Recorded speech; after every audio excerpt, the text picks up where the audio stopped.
So, Sauna Chats. I'm reading East of Eden by John Steinbeck. I've just made it to part 4. When I'm reading a book, it's sort of difficult for me to remember all the elements, even when there are moments that I really love. And it's a library book that I have, so I don't have the privilege of annotating it and then being able to look back. But one thing that has stuck with me, and now I've say that it's stuck with me. Yeah, I'm trying to sort of remember the exact quote.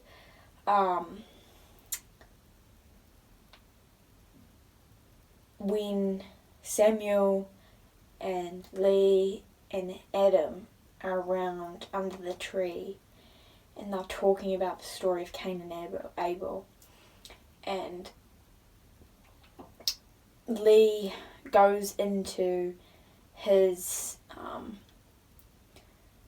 decipherings of the Chinese Bible and then the English Bible, and then realizing the difference, so going and with this other group of old Chinamen learning Latin or Hebrew. No, it was Hebrew. And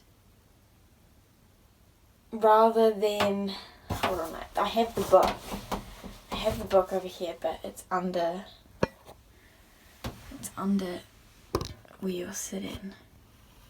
Oh God. Now my phone might crap out.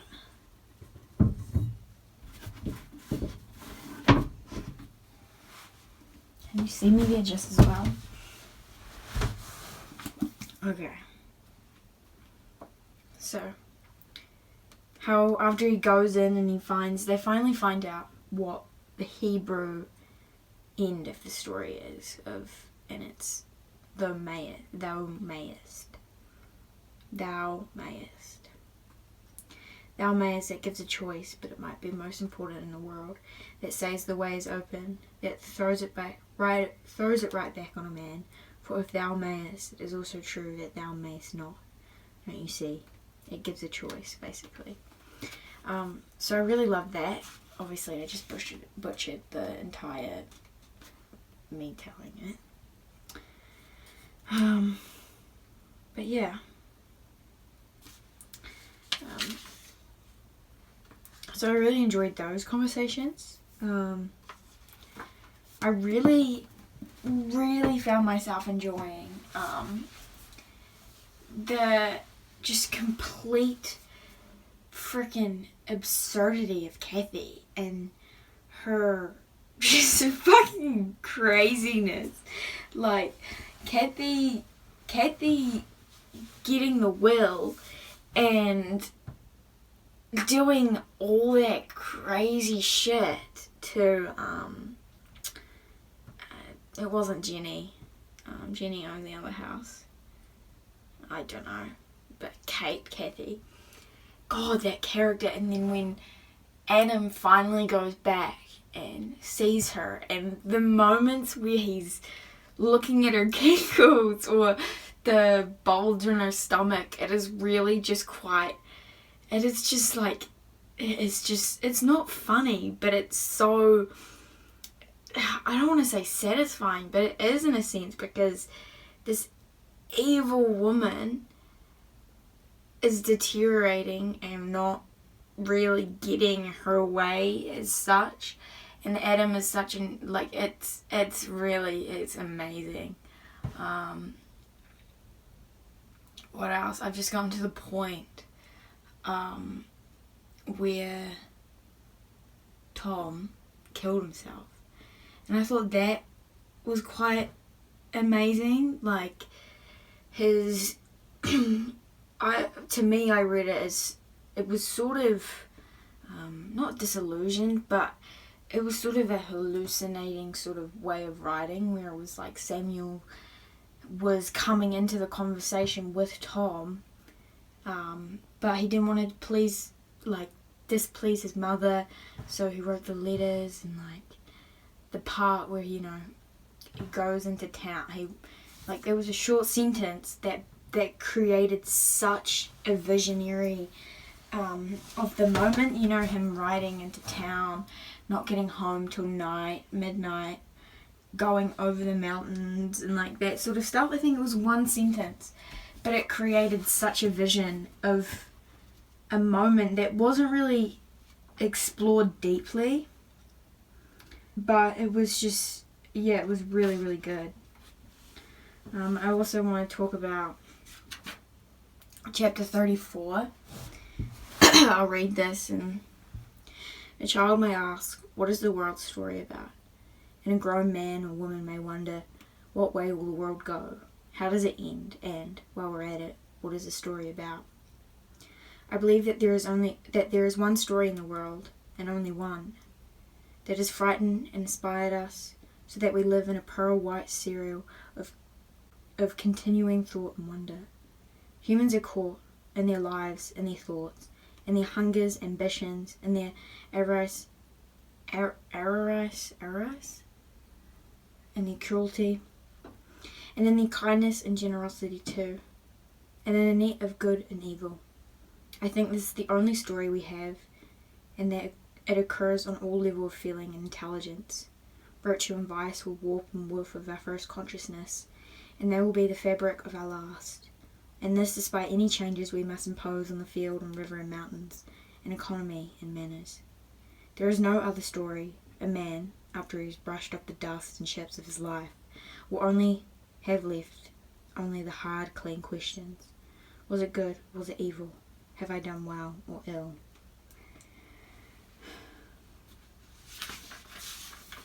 I really love that. And in a time when a man dies, if he has the wealth, influence and power and all the vestments that arouse envy, and after taking livestock, taking the living, and after the living take stock of the dead man's property and his eminence and works and monuments, the question is still there. Was his life good or evil? Was he loved or was he hated? And his death felt as his death felt as a loss or a kind of joy come to it? It's getting hot in here now. In uncertainty, I am certain that underneath their topmost layers of fertility, men want to be good and want to be loved. Indeed, most of their vices are attempted shortcuts to love. When a man comes to die, no matter what his talents and influence and genius, if he dies unloved, his life must be a failure to him, and his dying a cold horror.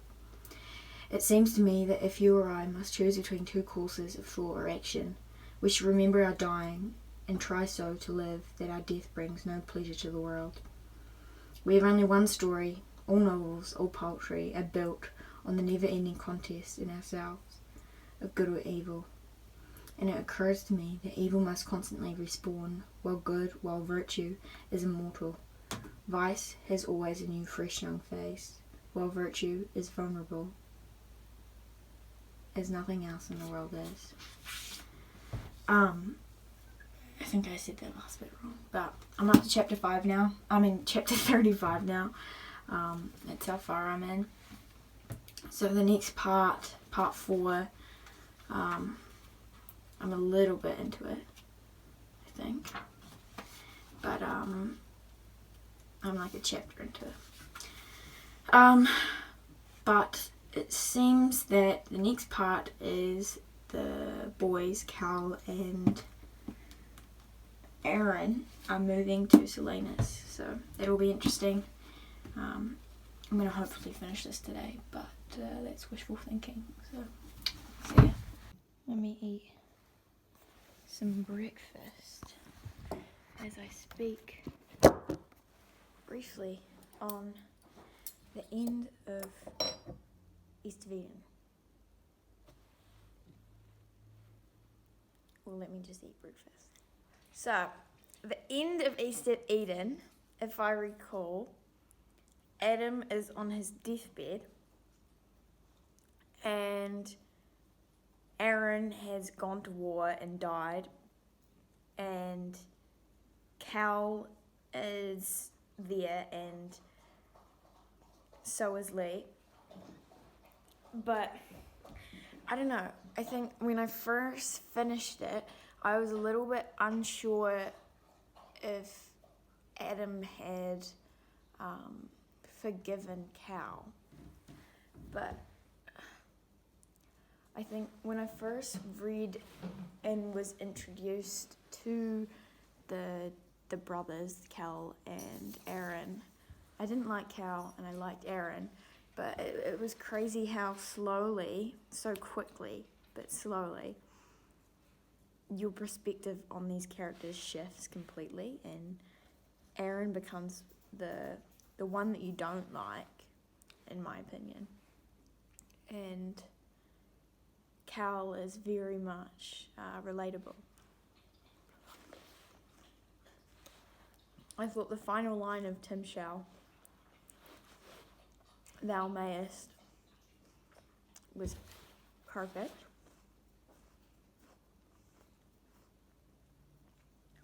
What I didn't really like was Joe. I thought Joe as a character was just sort of filament, and to be so far into the book and then add in another character, which some may have really liked the POV, but I didn't. I thought it was sort of, I don't know, I guess it wasn't useless because there was all that conflict, but wasn't there enough conflict with Kathy dying anyway? So yeah, I found that was sort of stupid. But I think that the ending was good. Aaron did need to die. One of them needed to die. I don't fully understand the whole story of Cain and Abel because I haven't read the Bible and I'm not well versed in it, but I thought that the switch, from what I gathered, there was one brother that was the bad one, didn't do what the father wanted. But realistically, those roles were completely different. Like, Aaron was the good one and Cal was the bad one. But actually, that's not how I felt. So, I don't know. I really liked Abra. I didn't like her character at the start. Thought she was a little bit sort of like conniving, but when she grew up and when her and Adam and Lee and that whole dynamic, I really enjoyed that. I think it was quite interesting to see how, as a young boy, Aaron was very,